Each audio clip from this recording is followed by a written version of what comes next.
This is Lisa from Mobile Tech Review, and today we're going to look at the Dell XPS 12. This is the latest edition with Intel Haswell inside. We originally reviewed the first Ivy Bridge that came out, but some improvements here that are really worth talking about, and you might find on a great sale, particularly right now around the holiday season, some insane sales. Worth a look. Pretty neat, isn't it? This is the Dell XPS 12. Some of you are familiar with this because this came out actually late last year, early this year, as an Intel Ivy Bridge 3rd generation Windows 8 convertible. And, well, here's its call to fame.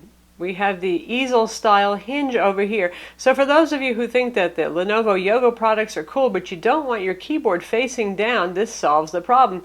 This just flips around, and now the lid is automatically facing the keyboard. Close it, and you have a tablet with the keyboard protected.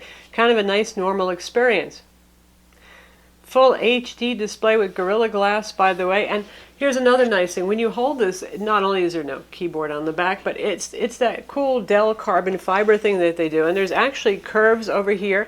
So it feels kind of really nice to hold. It looks like the carbon fiber you see on tricked out cars, that neat pattern. Well, I like that because I kind of do like fast cars, but beyond that, it's durable, it feels nice. It does show fingerprint oil a little bit, you'll see that. And we've got the raised edges here. It's raised up so that the fan actually isn't blocked against ventilation, and also provides some grip points. So ergonomically, very nice. Weighs 3.35 pounds, so not the lightest model, but it is lighter than the Lenovo ThinkPad Yoga that's 3.5 pounds, but a little over the 3-pound average for Windows 8 convertible and Ultrabooks that are 13.3 inches. This, by the way, is 12.5 inches, again, just like the Lenovo ThinkPad Yoga. And here we have this. It's kind of hard to pull up, but if you pull up this metal here, the only thing you're going to see is the service tag and the serial number. Dell just does that to make it look kind of pretty and neat and clean. Sturdy machine, nothing really changed there from the original XPS 12. Carbon fiber over aluminum, and we have a magnesium keyboard deck that has a soft touch black paint finish on it.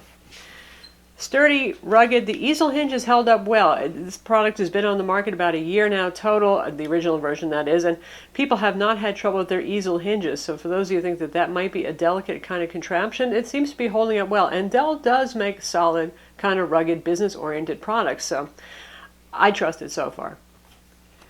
Frame around here is metal. It's aluminum. Kind of a tapered design, as you can see here. And in terms of ports, right here we have our rotation lock button, our combo 3.5 millimeter stereo and mic jack. This is the slider power button. With these convertibles, they tend to put those controls on the side so that you don't have to open it up to control those things. You got power volume buttons rather over here. They're also available on the FN row of the keyboard too. Speaker grill over here.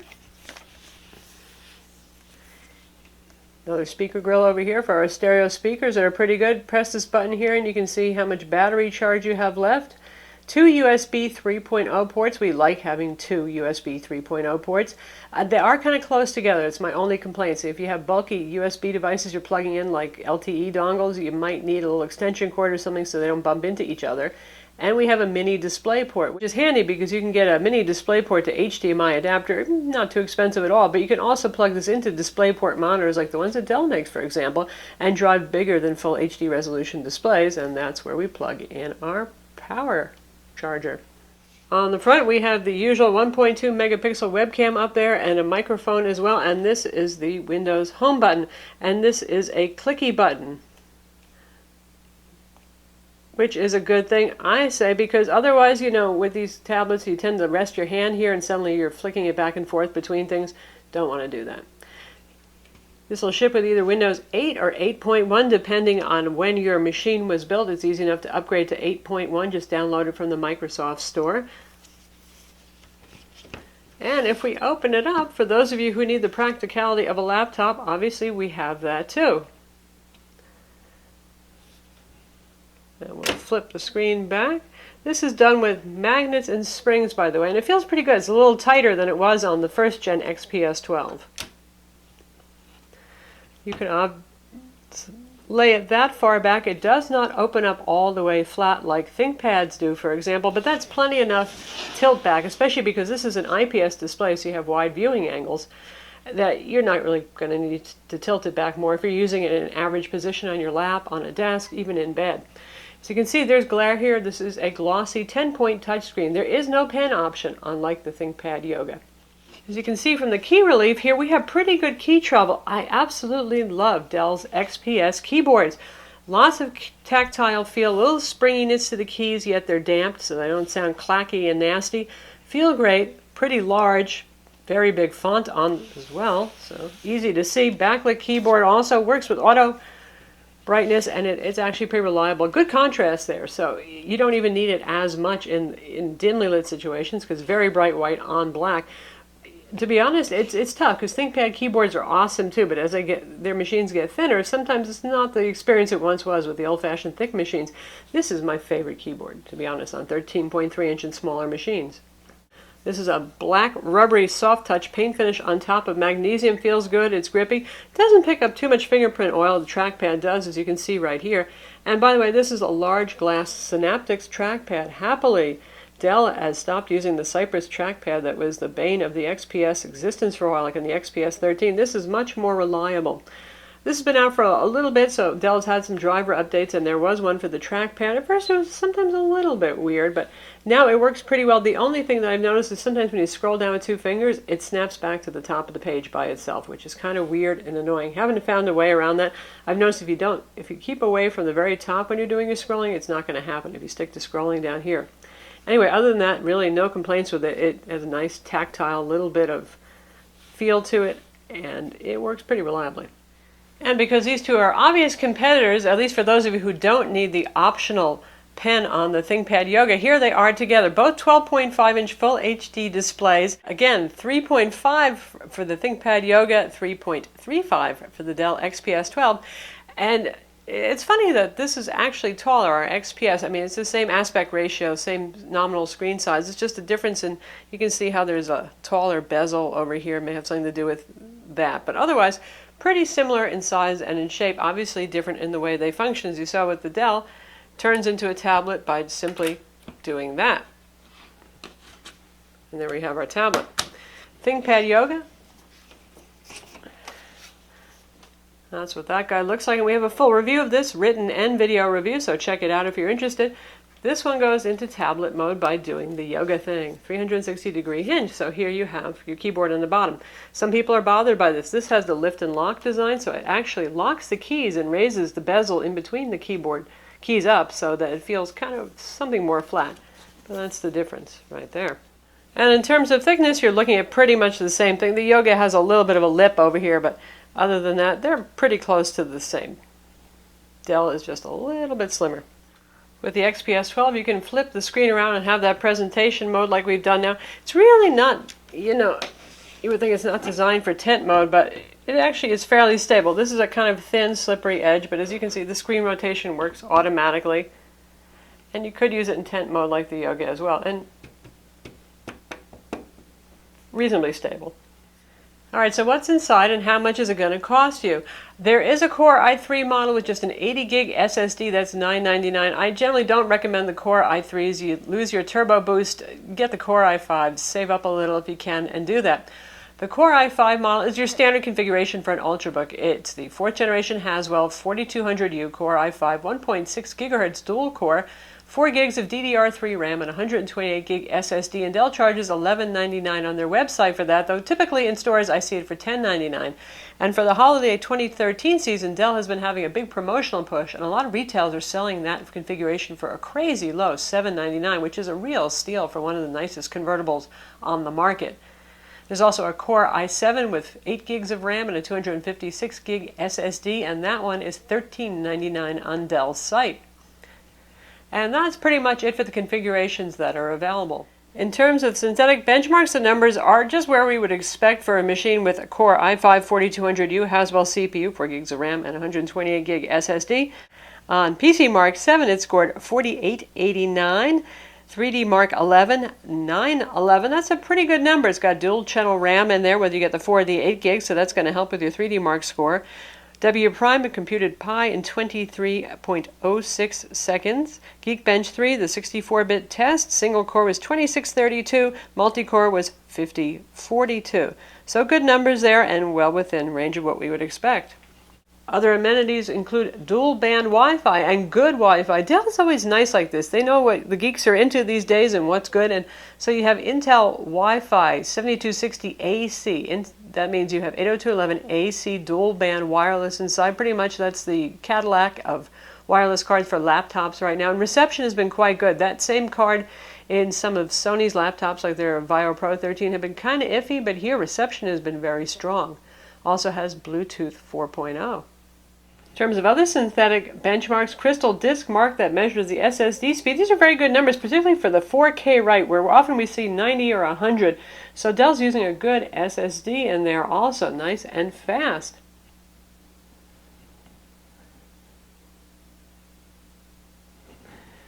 In terms of display, again, 1920 by 1080 resolution here. That is full HD. Corning Gorilla Glass 10-point multi-touch. No digital pen option, no active digitizer here if you need that. Very nice, very bright display. Dell claims 400 nits. We measured it at 350 after turning auto brightness off, so I'm not getting quite that level of brightness. Still, it's very bright, very sharp, very clear. Good contrast, 660:1 contrast ratio here. And you can see our color gamut, 71% of sRGB. It's not one of the top panels that achieves 95%, say on the Sony Vio Pro 13, on the Samsung ATBook 9 Plus, and on the Sony Flip 13. Those all have higher color gamut, but still that's a very good number. It's better than average. It's a very nice, colorful display. I think most people look at this and they just rave over the display, and I noticed that reviewers who don't actually measure color gamut think it's one of the best displays I've ever seen. So take that for what it's worth. If you're a graphics professional, this will matter to you, whether you get 95% versus 71% here, but for the rest of the world, it's a nice display. Now this is full Windows 8 here, or 8.1 64-bit. That means you got all your Metro Live Tile stuff here, and you have the Windows desktop. And I have scaling set to 100%. I'm not enlarging scaling right now, so you can see what the icon size is like.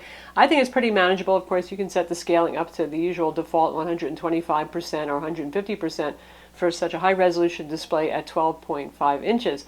Honestly, you know, there's some super duper crazy high resolution displays on the market, but at 12.5 inches, this is very sharp. Looks great for watching video, looks wonderful when viewing photographs. Text is nice and sharp too, so I'm not feeling the need to have more resolution, especially because that would affect battery life and the price.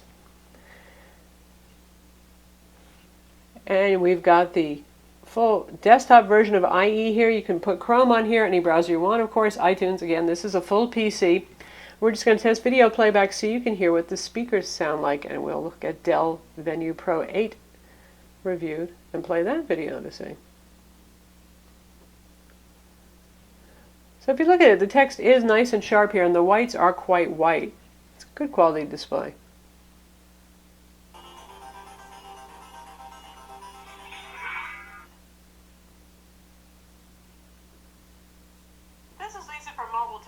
Today we're going to look at something that you guys have been begging and screaming for, a review of the Dell Venue 8 Pro.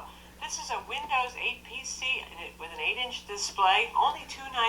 We're going to look at it now. 54% volume, so pretty loud and full. It's nice speakers. Pro. The Pro at the end means it runs Windows, not Android. Dell made us feel a little bit confused with that naming, but there it is. This is full Windows 8, 32-bit. So it's certainly a nice enough experience, and you've got Dell audio software controls on here so you can tailor the audio to your liking, but overall I would say nice audio experience for an Ultrabook kind of machine. When it comes to games, it's like any Ultrabook. If you can do it on any current Ultrabook, you can do it on this. Certainly Left 4 Dead 2, yes, you can do Minecraft, no problem there. World of Warcraft, you can on low settings, and you can play things like Civ 5. That's always a favorite because it has touch controls, and we've got Civ 5 with an expansion pack here. We're going to test it out so you can see how it goes. So here we've got Civ running. It's running in full HD windowed mode, so it's 1920 by 1080, and this is a game we're about 2 hours into, so we have quite a few cities over here.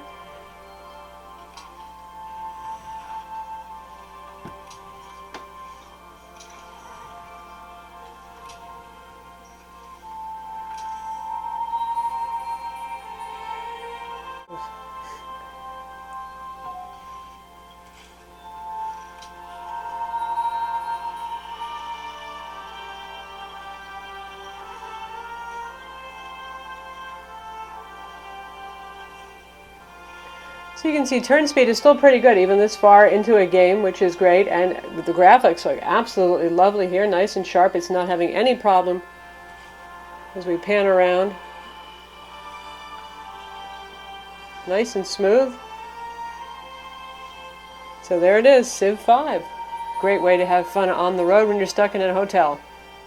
So Dell has a little charger that lights up over here when you plug it in, and it's kind of one of those modern, stylish looking chargers instead of being a boring old brick. It's very compact, very small. Doesn't have a USB accessory charging port on it, unfortunately, and this cord is detachable. And that's the charger on it. So how about battery life, since we're talking about the charger? The good news here, the original XPS 12. One thing that wasn't so great, like a lot of the first Windows 8 convertibles, was battery life. Big changes here, largely thanks to Haswell. Also has a bigger 50-watt-hour battery inside. Fantastic battery life here. Dell claims over 8 hours on a charge, and you know what? I've been running 7 to 8 hours on a charge, and that's with brightness set to 60% and not going into any effort to manage power, just running it on the balanced power mode. So that is absolutely fantastic. Much improved battery life here, certainly all day on the go, and that's hours of actual use time. So for those of us who actually do take lunch, have to go between classes or between meetings, and you put your laptop to sleep, but that time doesn't count. That's the actual time that you're using it. So full business day worth of work on this. Nice.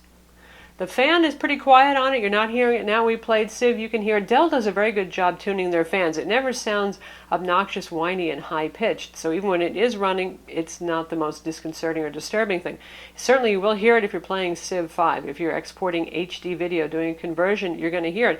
If you're just using it for productivity, you generally won't hear it at all. And when you do hear it, if it's kicking on for productivity or anything like that, it's not going to be loud or intrusive in any way. The same goes if you're streaming Netflix video. You're not going to hear any fan roaring. This is not like the Sony Flip 13. It's no vacuum cleaner. It may not be the very quietest of Ultrabooks, but it is by no means annoying or loud. Haswell runs pretty cool, and beyond that, carbon fiber everywhere. It doesn't really conduct heat to surfaces, so it doesn't ever get burningly hot to the touch either. So that's the Dell XPS 12 Haswell Edition. Nifty trick right here. Windows 8 convertible, full Intel Core Haswell CPUs. Definitely one of the better Windows 8 convertibles on the market. I'm Lisa from Mobile Tech Review. Be sure to visit our website to read the full review of the Dell XPS 12 and hit that like button.